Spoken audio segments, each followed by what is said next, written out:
If you're looking for more horror outside of the mainstream, look no further than Unsung Horrors, a podcast about underseen horror movies. I'm Lance. And I'm Erica. Every other week, we'll cover a horror movie with fewer than 1,000 views on Letterboxd. We'll even give you double feature recommendations to pair with the movies we discuss. From gothic to shot on video, from slashers to comedies, from giallo to J-horror, we'll cover all the subgenres. So join us as we unearth these hidden gems of horror. Follow us on Instagram, Twitter, and Facebook, all at Unsung Horrors, available wherever you listen to podcasts. And part of the Someone's Favorite Productions podcast network. Do you love movies? So do I. What's up, y'all? It's KB, and I love movies. Inviting you to listen to The Conversation, a film podcast where passion meets perspective and opinion. From the old school to the new, I invite a guest on to discuss the movies that thrill us, challenge us, break our hearts, or even blow our minds. There's always new episodes dropping wherever you get your podcasts. So join the conversation. We don't just watch movies. We love talking about them too. The Conversation with KB Loves Movies, a part of Someone's Favorite Productions podcast network.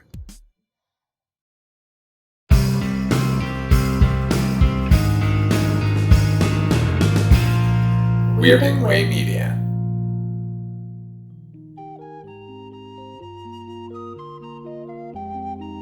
Right, Mr. Walters?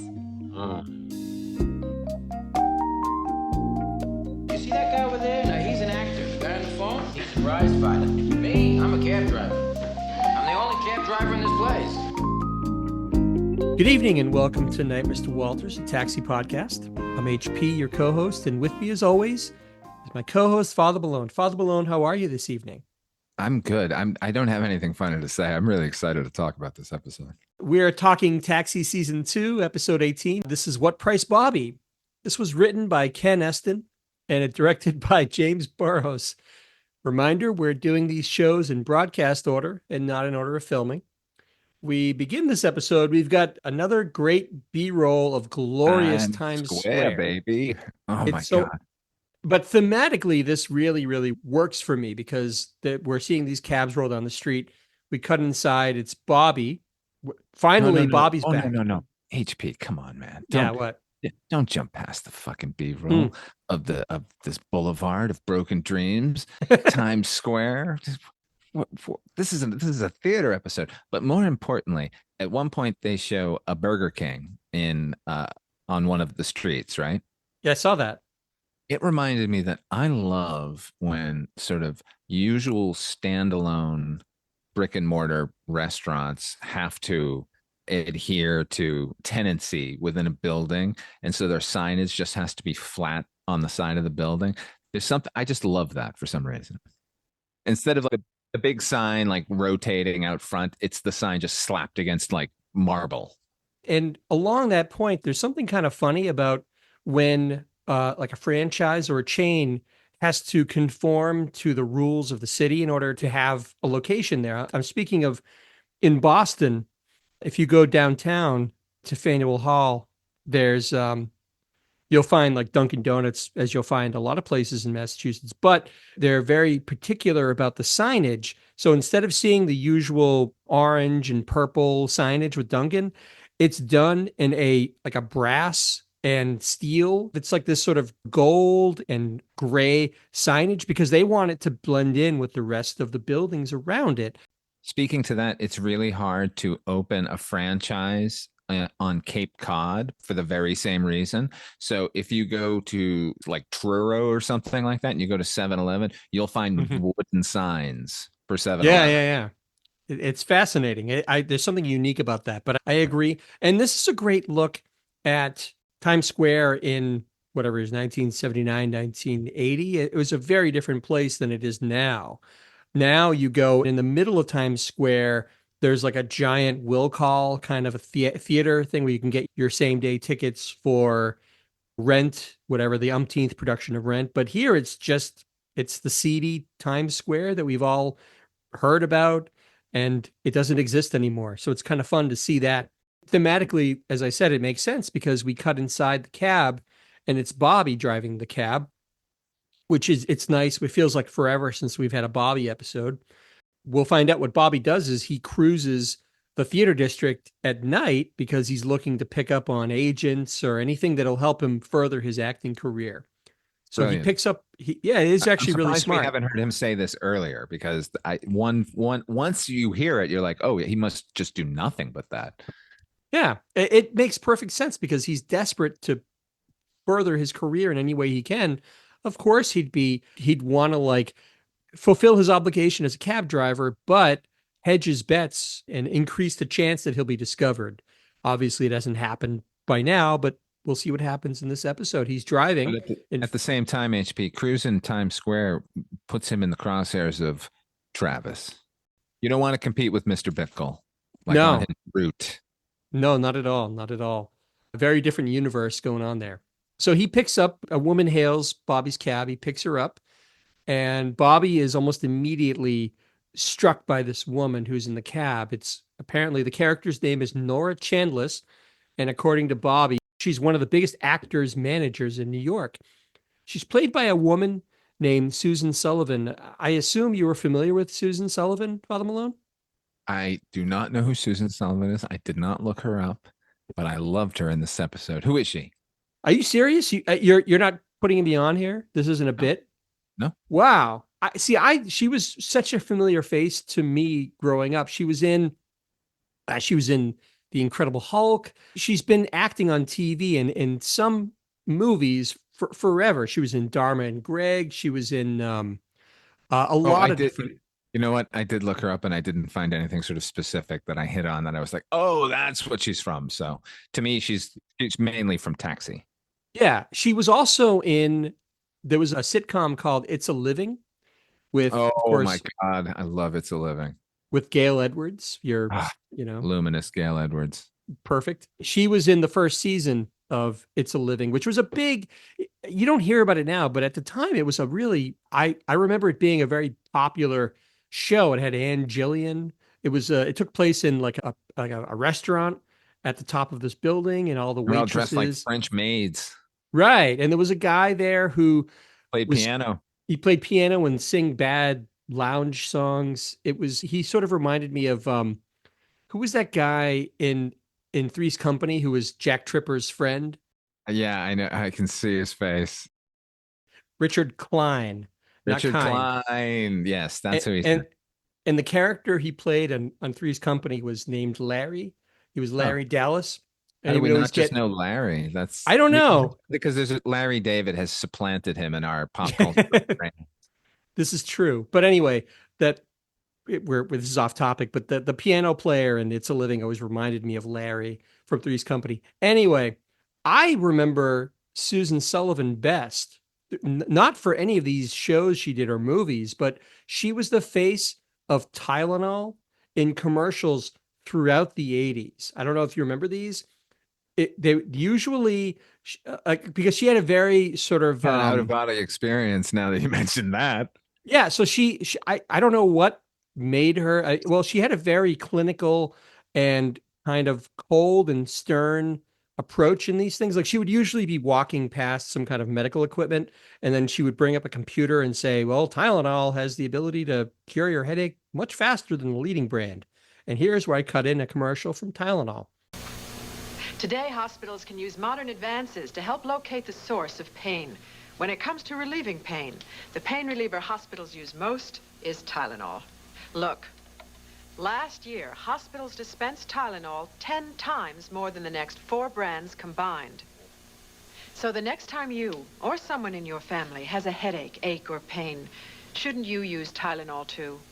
Tylenol, the pain reliever hospitals use most. So that's what I remember her from, but here she is, Susan Sullivan. She's got like a stern mommy kind of thing that she does. She's perfect for teaching people about what medicines they should be taking.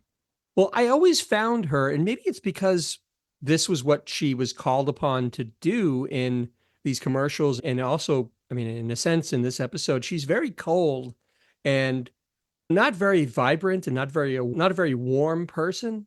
Certainly not in this episode of Taxi. So she's beautiful, but she just always struck me as being kind of like she should have maybe been a Vulcan in an episode of Star Trek. She just has a very analytical, cold way about her. I can't describe it any better than that. But she's great here. Having said that, she's fantastic.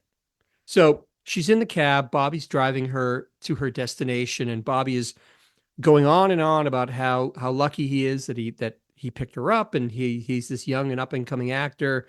All of this stuff that we've seen Bobby do in countless other episodes, these aspirational episodes. I think we're in aspirational territory here, Father Malone. Boy, aren't we? He even says that he cruises the theater district hoping to meet someone like Nora. Yeah, I bet he does. So then the B-roll. Gotta check what handkerchief is in their back pocket. He's cruising Times Square. He's looking for somebody. You're right. I knew when I said cruises the theater district that connotation. I mean, come on. You set him up, I'll knock him down, brother. So his full court press is making little or no progress with Nora. He even has resorted to taping his 8x10 glossy to the back of the seat, but I think she mentions that someone drew in like a mustache and a gap tooth and says "Love Louis." So Louis already gotten to the picture. No. It's signed "As Always, Louis." He actually wrote "As Always, Louis." I forgot that part. So Nora is rebuffing him at every turn. He keeps trying to say, "I'm a great actor. I'd be great." Speaking of turns, HP, we're big fans of the poor man's process, the driving sequences here. At one point, Bobby takes a turn, and they are so synchronized, and they move in such a manner that it felt like an actual turn in a car. It was real enough that I'm talking about it right now. I thought it was amazing. I noticed that he takes a turn, and they both leaned in the same direction at the same time, and right, but she leaned like crazier because she wouldn't be anticipating it because she's the fucking passenger in the car. Usually when they do that, everyone kind of like leans at the same time because they're all receiving the same direction at the same time. So Susan Sullivan, right on. Good on you. She's great. So, and even it gets to the point, speaking of the poor man's process, Bobby is at a stoplight and we can see the reflection of the red light in the mirror or in the windshield. At the stoplight, he even turns full around to ask Nora to see him in this little small theater production that he's got going on. You know, he's not seat belted in or anything. All around, he like comes through the glass. What are you talking about? He's like treats it like a proscenium, and he's like sticking himself out there. And eventually, she says, "Oh, hey, it's green." And sure enough, the light has turned green, and he gets back into the driver's seat and drives. So he's talking about this experimental play that he's in. Once again, I think Taxi has done us a disservice by not showing us any of these shows that he's in, because the play is an experimental play called Stalled. And Bobby describes it that it's about 12 people stuck in a stalled elevator. And God, we only ever see, I think, one.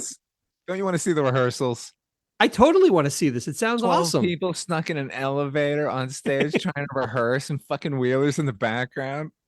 It sounds, because you got to figure this is so small and experimental that probably all of the actors are terrible, so hammy and so overwritten. I would I really want to see it now, HP, because now I'm imagining it, and I'm imagining it as theater in the round. So there's a square in the middle of the room, and all these people are bound by this square. Oh, that could be good. That could be awesome. So Nora tells Bobby that if she's ever in the area, she'll try to see it, but it becomes this thing where he gives off this vibe that he's like, oh, okay. Like he knows that she's trying to brush him off. Yeah.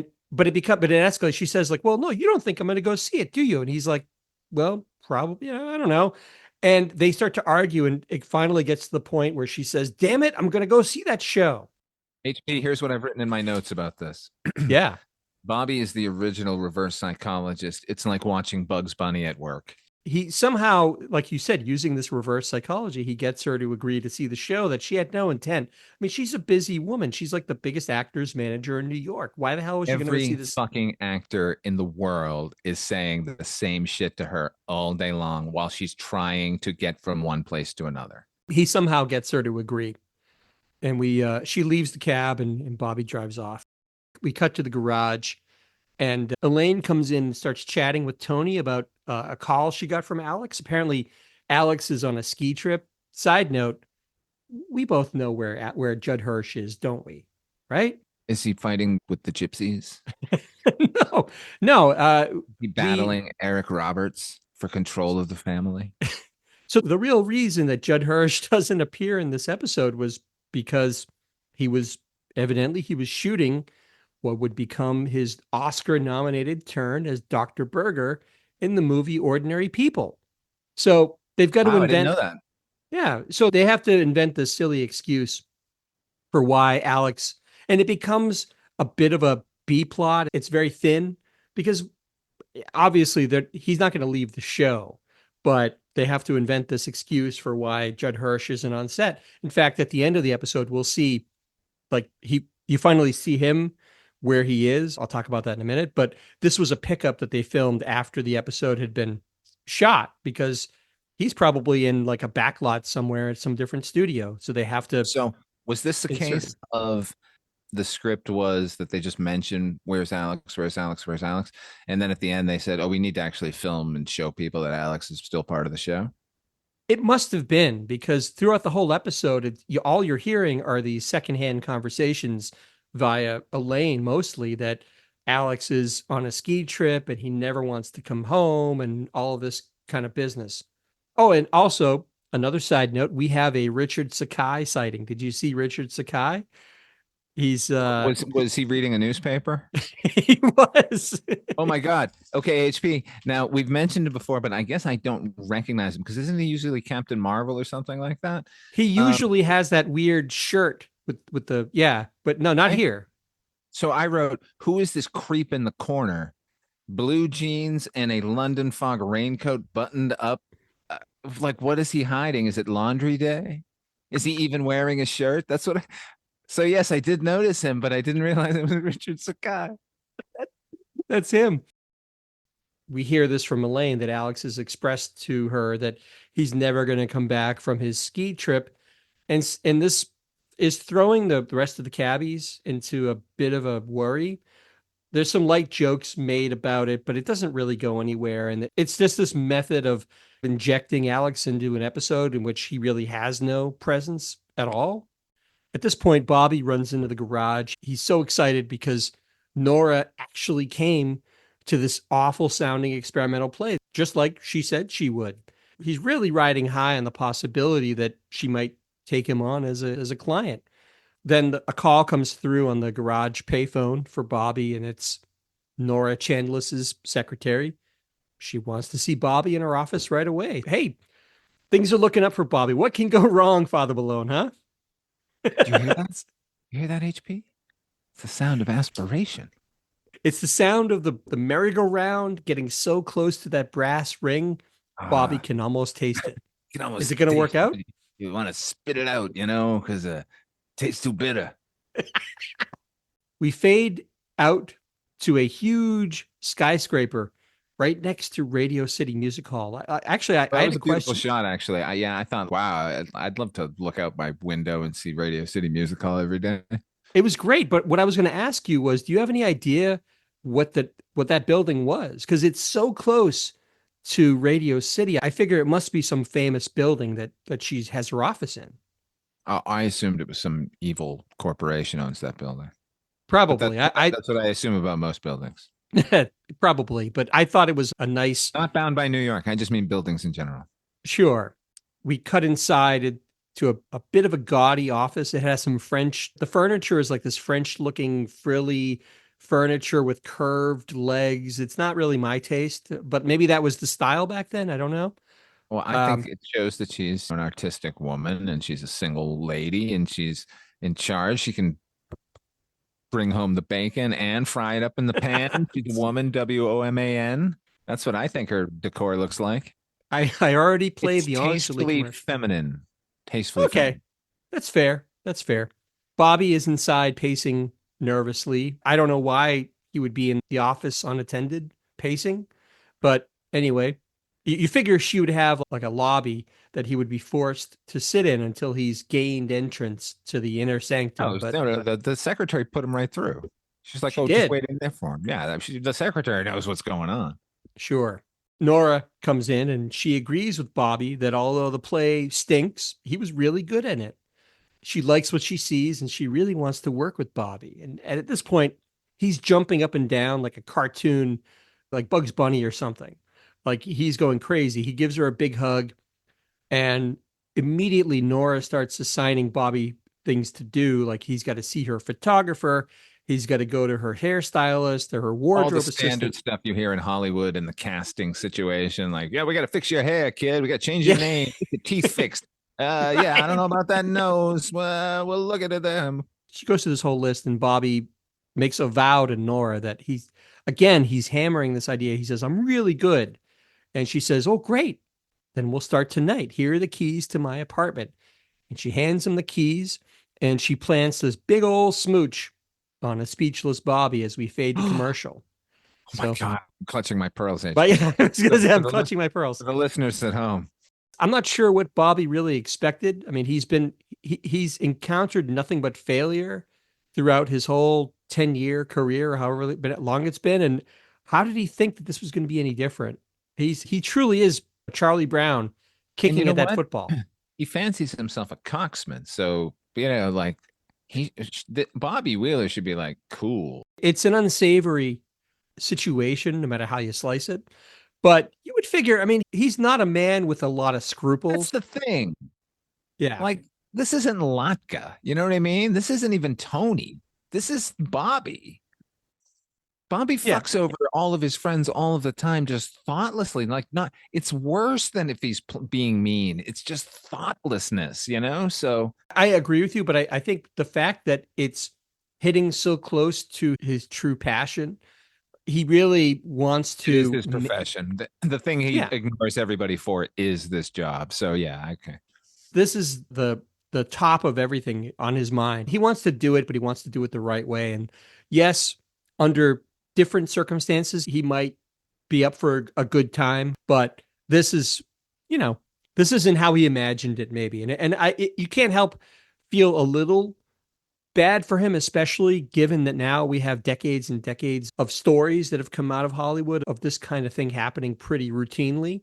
So it's hard not to feel a little bad for the position that Bobby is in, let's say. Oh, yeah. No. Bobby as a human, yes, I feel very bad for. But at the same time, I think we've seen Bobby doing some shit. I think the actual Bobby Wheeler character probably wouldn't have a problem with this moral question. Agreed. So we cut back to the garage. This is a super bizarre bit that they do. And I'm not going to do it justice because I never do, but I loved the weirdness of it. It's Jim and Latka are at the poker table and they've got that little travel chess set open in front of them. There are no moves have been made yet. You can see the pieces are still in all their starting positions. And what the first thing that's interesting is like the whole garage, they're all crowded around them. Did you notice that? They're all watching them intently. Of course. They haven't done anything yet. They're just staring at this set of chess pieces. And in one of the weirder jokes this whole season, Jim kind of throws his arms up and says, I give up. And Latka replies, it's chess.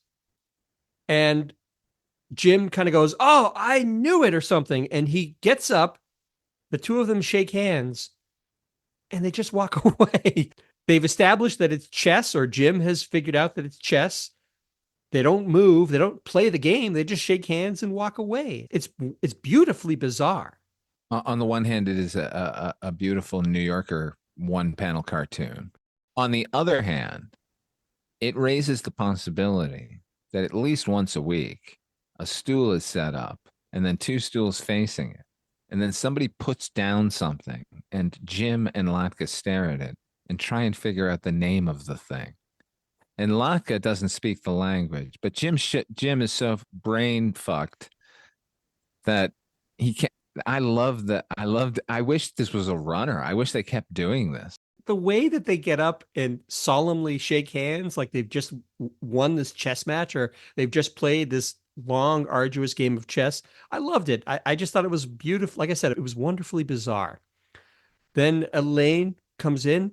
By the way, she's resplendent in a billowy purple silk blouse that I thought made up in spades for that green rhinestone sweater thing she was wearing in the last episode. I thought she looked great. She comes in. Again, she declares to Tony that she's really worried about Alex, this whole business about Alex being away at the ski trip. It's like I said, they're trying to convey the presence of Alex without actually having Judd Hirsch there. You know, HB, this just reminds me of Kirk Douglas saying, giving his advice on the best sort of screenplay. And it's the one where for the first act, everyone walks around saying, where is this character? And that's the character you're playing. And then you come in for the second act and you do amazing stuff. And then you leave. And then for the third act, everyone says, where did he go? Where did that character go? That's the best role you can possibly get. That's sort of what's going on here. Where's Alex? Has anyone seen Alex? It's like, we know he's gone. You've already pointed it out. We can come back to it, but don't, this isn't a B plot. They resolve to try and do something to get him back, but that's it. They just leave it hanging. There's no resolution to this. It's just kind of left. You don't know what they're going to try to do to get him back. They just kind of say, we're going to figure it out, and they never get back to it. Bobby, at this point, walks in, and Elaine and Tony start peppering him with questions about Nora. And he says that she's going to represent him, and they both start jumping for joy and they're happy for him. But Bobby is very muted in his response. And both Elaine and Tony pick up on this, but Bobby plays it off like, I'm preparing for this audition. I can't really, whatever. He keeps getting pressed for details and he rushes through the broad strokes of what he's done so far. He had his hair styled. He got a photographer. Then he went to bed with her. Like, he throws this in very casually that they've slept together. And ever uncouth about the whole thing, Tony reacts with, hey, you're sleeping with your manager? Like he's kind of like elbowing him. Hey, boy. Hey, right. And Bobby, let's go down and get some cake, boss. Let's go play some air hockey and talk about it. Bobby tells Tony to be quiet about it, but that's not before Louis announces it over the microphone to the whole garage. Which was great. Now, but here's where it gets a little bizarre. Elaine and Tony don't react the way they should, which is with concern and revulsion. Like, they should really feel bad for him that he's been put in this position. But for especially Elaine, who's probably had her share of sexual harassment. Elaine does, though. I mean, the following conversation, she's like, well, it's not like prostitution. And he's like, ha, ha, ha, ha. Like, he gives her that kind of a thing. She's like, oh. No, but not before. Before we get to that point, she asks Bobby if Nora's attractive. Like, that fucking matters. It shouldn't matter that she's beautiful or ugly. She's putting Bobby in this really, really shitty position. No, but we don't know that yet. I mean, he's just saying he fucked her. He's not saying like she made me go to bed with her. Like their reaction is necessarily that. Like it could be anything. He hasn't said like, I feel uncomfortable doing this. They know Bobby Wheeler likes to fuck, and here's this manager, and hey, I went to bed with her. Don't tell anybody. We've seen enough of his reactions up to this point. When she kissed him in her office, he did not react with a smile or anything suggestive. No, you're saying their reaction to this knowledge is not commensurate with what actually happened, and I'm saying they don't know what actually happened. I'm saying that we can tell from how Bobby has been acting about this whole thing that he's, at a minimum, he's uncomfortable with it. Like, it's not as if he's walking in like cock of the walk saying, hey, guess what, guys? I'm sleeping with my manager. Oh, you're right. He's trying to hide it. He walked in nervously and they said, what's wrong? And he said, I'm really nervous because I got this fucking audition tomorrow and I got a new manager and everything. Oh, yeah. And I'm sleeping with her. Elaine asks, like I said, if she's attractive, but Bobby doesn't want to talk about it. And finally, Elaine and Tony kind of come to this realization that he's basically prostituting himself, to your point, at which point, yes, they finally offer some real concern about the situation. Once they understand that this is not Bobby's choice to do this, even though this should be the best moment of Bobby's career up to this point, he feels cheap. He just doesn't feel right about it. This isn't how he planned it, happening. We fade out and we fade into another high rise at night. This is actually, we're going to find out this is Nora's home, her apartment. We cut inside. She's lounging on the sofa doing, to your point, she's doing more stereotypical, like wheeling and dealing on the phone. Bobby dejectedly walks in and she wraps up the call she's on. She asks how the audition that Bobby went on went, and Bobby says that it went really, really bad. He threw up during the scene that he was auditioning. Apparently, he grabbed a chili dog on his way over there and it didn't agree with his stomach and he threw up and he couldn't even really audition. Despite this, Nora says that, hey, he got the part, Cat on a Hot Tin Roof on Broadway. And he gets, again, he flip flops, he gets excited. He says, oh, actually, I think I was actually better than I thought. I think I threw up in character. But Nora pretty quickly sets him straight. She basically says to him that, look, you already had the part before you even auditioned, because she wouldn't give the producers the actress they wanted for one of the roles unless they hired Bobby at the same time, which I'm assuming, Father, I mean, you know better than me because you've understood this part of the business, or you've seen this maybe in your time in LA, but I assume this probably happens all the time where managers are finagling and making deals of quid pro quo. Like, you can have this actor, but you got to hire this person at the same time, right? I'm assuming this is, or at least used to be, common practice. Not a new practice. The original studios had everyone under contract, so it was constantly like, hey, we would like that actor for this movie. Well, we would like your actor for our movie. Like, it's always been a constant thing. In the 1980s, the time of Mike Ovitz and CAA and the rise of the sort of agent driven scenarios,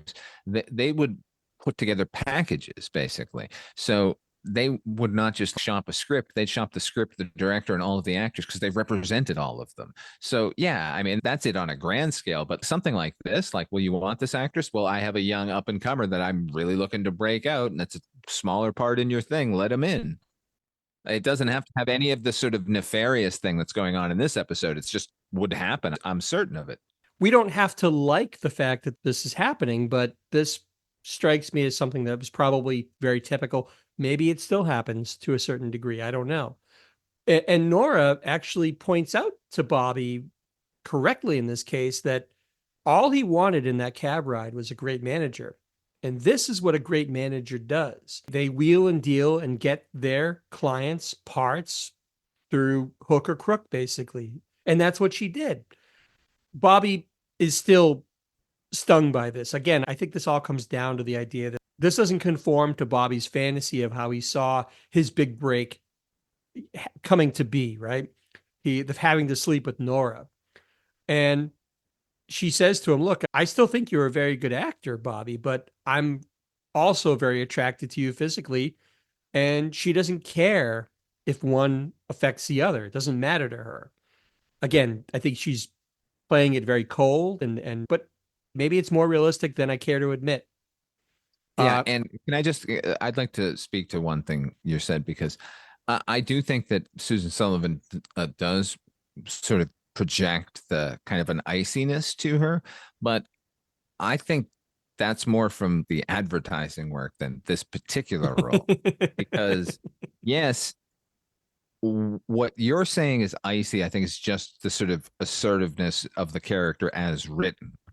I'm not getting her as an ice queen. I'm getting her as someone who likes to fuck, but she's also in charge of the situation and abusing her power. So it's icky, but I'm not getting Nicole Kidman from this woman. The fact that she's able to boil this down to a very cut and dried calculus of how this transactional part of their relationship, I think, is a bit cold and a bit analytic, overly analytic. But again, I'm laying that at the foot of the character and not the actress. Either way, I think she's playing the part as it should be played. Whether I'm reading something more into her performance, I think she's doing a good, she's playing it as she should. Bobby still feels like he did something really terrible, sleeping with Nora to advance his career. But again, she's unmoved. She doesn't really care. Doesn't really matter to her. But she does say, if he cares that much, they can focus on one sort of relationship. And all at once, it's almost like they count to three and they say what they want that relationship to be. And of course, Bobby says he wants a business relationship and Nora wants a personal relationship. All this haggling back and forth eventually just causes Nora to lose interest altogether. and she asks Bobby to leave. And this is maybe where some of this iciness comes in. At a certain point, she just says, this isn't worth it anymore. This is becoming too much of a headache. If she really thought that Bobby was that great of an actor, maybe she would have fought for it a little bit. But I think maybe it's assertiveness, maybe it's iciness, but she finally just says, you know what? Just go. I think we're done here. There's no emotion. There's no palavering about it. She just kind of says, oh, you know what? I think we're done. Yeah, but you know what, man? Is that iciness? I think if anybody said to you, you said to someone you were interested in a relationship with, I want to have this relationship with you. And they said, well, I'm really only interested in what you can give me financially and business wise. You'd be like, well, you can go. Because here's the thing. Yes, she's sleeping with him, but she's willing to put aside the business part of it, but she wants to continue the relationship. So obviously she was interested in him. Like, I know this was an icky thing, and I know women have had to put up with bullshit like this where they had to sleep with people and whatever. But this is not exactly the scenario we're getting in this episode. This is you want to come to my place and have sex, and he does, and maybe he didn't want to, maybe he did, whatever. But here at the end, where she's like, "Well, I don't want to be your manager." If that's a problem for you, because this is how it's put. If it's a problem for you that I'm your manager and your lover, then we have to separate those. So I would rather be your lover, is what she's saying, right? And Bobby does not entertain that relationship.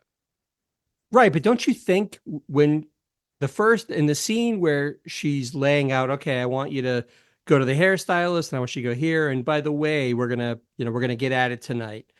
Don't you think there's a tacit kind of understanding that she's conveying that, hey, if you want to continue, if you want me to be your manager, this is the cost of doing business? You don't feel like that's tacitly conveyed in that scene? Yes, but I also say that at the end, what she's not saying either you fuck me or I'm not going to represent you. She's saying you've decided that this is an icky thing. You're telling me it's an icky thing. And I'm saying I would like to continue the relationship with you sexually, possibly romantically with you.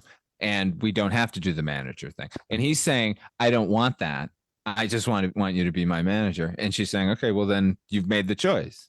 I guess it's not as if she's going there and saying, look, if you want to go far in this business, you're going to have to do some things you don't want to do. And exactly. It was never you want to get that job? I can get you that job. I can pick up the phone right now and get it for you, but you're going to have to fuck me tonight. There was never that conversation. It was just this sort of, what is this? I don't know. We haven't even talked about it, what our relationship is. And at the end, I don't know. Maybe she did want to pursue a relationship with him and he doesn't fucking give that the time of day. And let me say this, on top of everything else, if that offer was on the table, Bobby Wheeler's a fucking idiot, because you know what? She's an attractive woman and they obviously have a good time together. And you know what? Stick around long enough and be a fucking good actor. And she'll probably go, you know what? You know who's be good for this fucking part? Bobby. There's something for me though. There's still something about the lack of emotion as she's making these decisions, particularly in this scene, that I don't. It doesn't sit well. Like I said, it makes. I'm not saying it would be a loving relationship. Sure. Bobby then clarifies to her that, okay, so then it's over, both our business and personal relationship. And what's more, I don't actually get the Broadway part after all. And she says, yeah, of course, I'm not gonna put myself on the line for you now. I'm not representing you anymore. But then Bobby puts on this big show of how, well, I'm gonna leave, but you know what? I'm leaving with my self-respect. And he turns to leave. And here's where here's where the iciness comes in a little bit more. And maybe this is a little harder for you to argue, Father Malone. Nora says, no, you're not going to leave with your self-respect, because you would come back here if I told you to. And he kind of says, yeah, whatever. And she says, all right, Bobby, come back. And he thinks for a second. He goes, okay. And he walks back in, and she looks at him and says, now, Bobby, you don't even have your self-respect. Now get out. Right. So it's not enough for her just to say, get out of here. She goes through this extra step of stripping him of his self-respect by pointing out to him that, you know what, you're full of shit. If I told you to come back, you would. So fuck you. You have no self-respect. Is that again? Is that icy, or is that the person who just said, "I would rather just do business with you than be involved with you," saying on his way out, "Well, the reason I'm leaving right now is because I got self-respect. I have more self-respect than I have to deal with a fucking human being like you." What would you say back to that? Well, but I don't know if I would go through that exercise because what's to be gained by her humiliating him even more? Nothing. Right. It points to something in her character that can't let it lie. I know. I Right. love it. You're, there's something about her after all. So Mhm. they keep circling back to this argument and it keeps escalating. She keeps one-upping him to prove a point. Eventually it gets to the point where she has taken his shoes, right? Because it's the same argument, but she says, you know what? If I told you, give me your shoes and you can come back. And he gives her shoes. And then she says, okay, now what? You know what? Now you don't have the shoes. You're going to go out barefoot into fucking New York. So how do you like them apples? She kicks him out again. So now, not only does Bobby not have his self-respect, but he doesn't even have his shoes. He's totally humiliated by this woman for no Love it. good reason, right? I think there's some good reasons. What? What are the reasons? Might be some chickens coming home to roost for Mr. Bobby Wheeler. The way he treated some people over the years. Just saying, man. I Payback's a bitch. guess. Mr. Romeo. It's a man who forsakes his friends just so he can hook up with some rando, you know?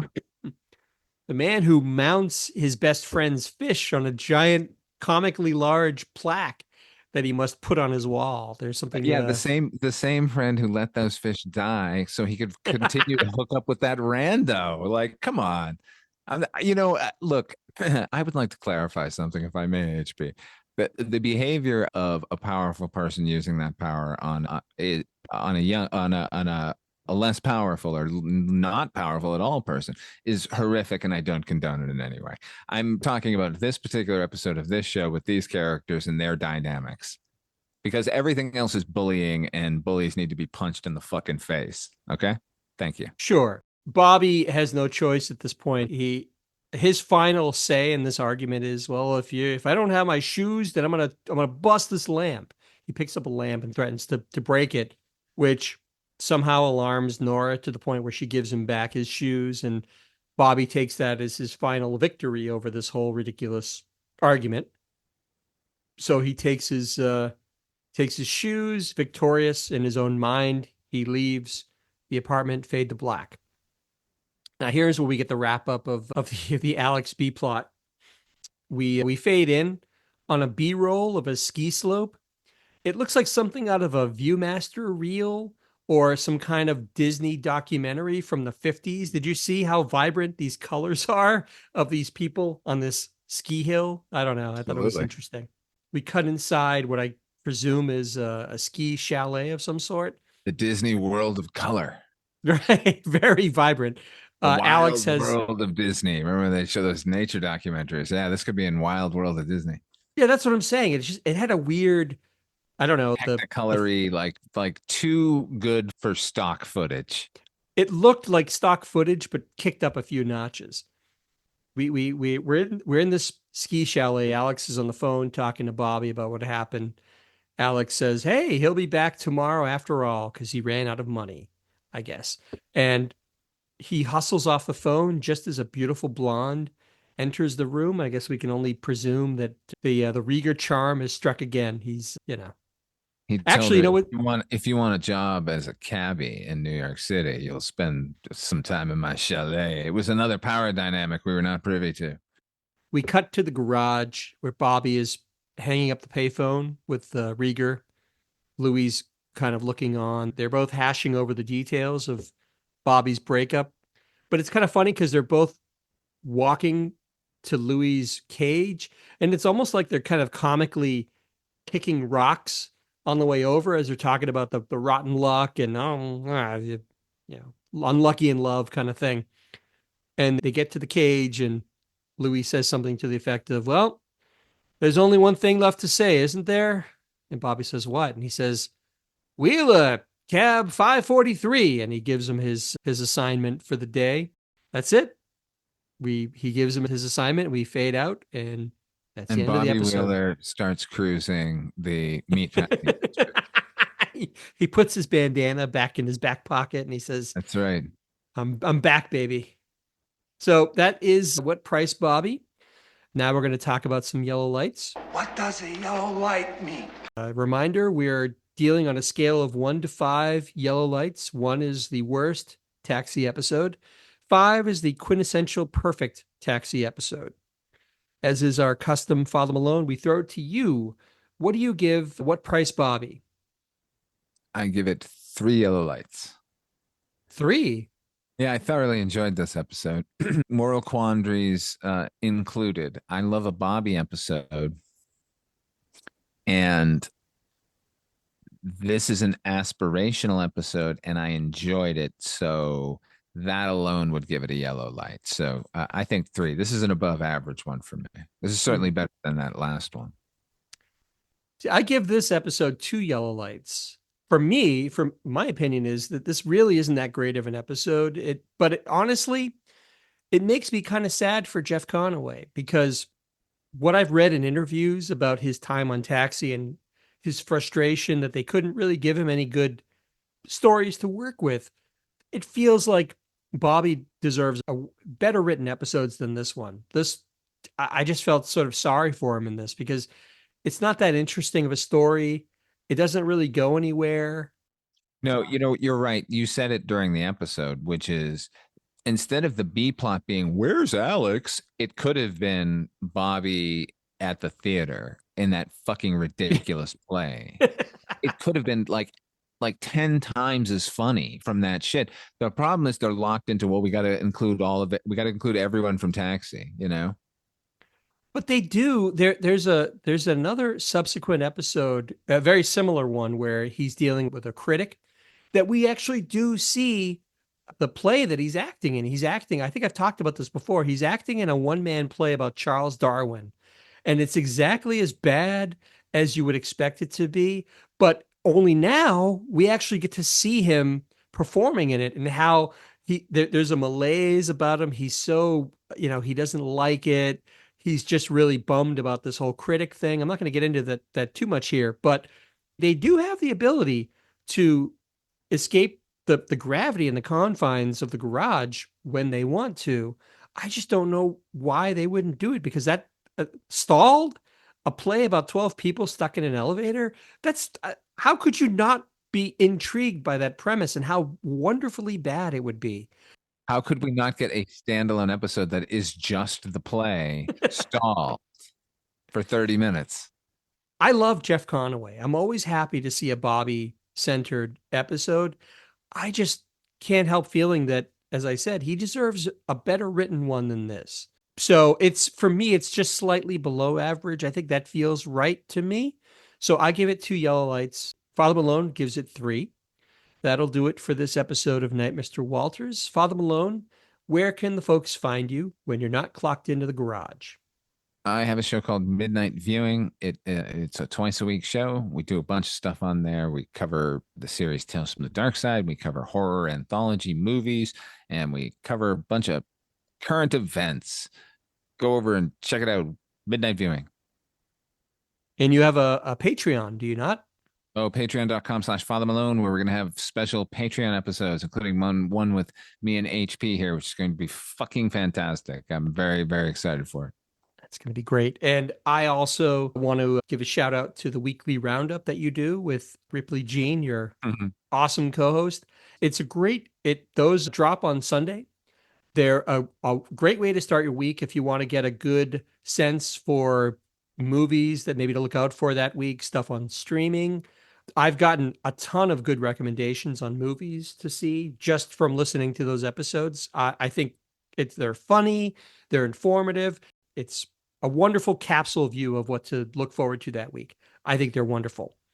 So as for me, you can also find me elsewhere on the Weirding Way Network. I am doing some new episodes of a little show called Noise Junkies that Father Malone and I used to co-host way back when. look out for those. I also Great show. am an Great show. Check out HP's standalone episodes of Noise Junkies. They're fucking fantastic. You will learn to like things that you maybe didn't like in the past. they're fun to do. I enjoy it, and hopefully give it a chance. Maybe you'll like it too. I am an occasional guest on the Culture Cast with Chris Dashew. And you can also check out my Bandcamp. It's hpmusicplace.bandcamp.com. So for myself and Father Malone, thank you again for listening, and we'll see you guys again next time. Thanks for listening.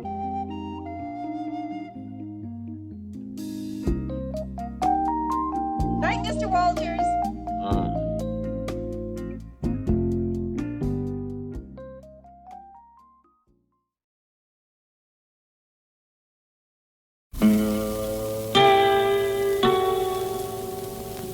Hello, filthy movie lovers. My name is Gentry Austin. And I'm Casey Scott. And we're the hosts of the Sin Syndicate, film podcast for something weirdos, anti-criterion bros, and Joseph Sarno aficionados. Join us semi-weekly as we peer into the adults-only theaters and sticky-floored cinemas of the golden age of sexploitation, when the morals were loose, the laws were murky, and the intercourse was all simulated. Find us now on the Someone's Favorite Productions podcast network.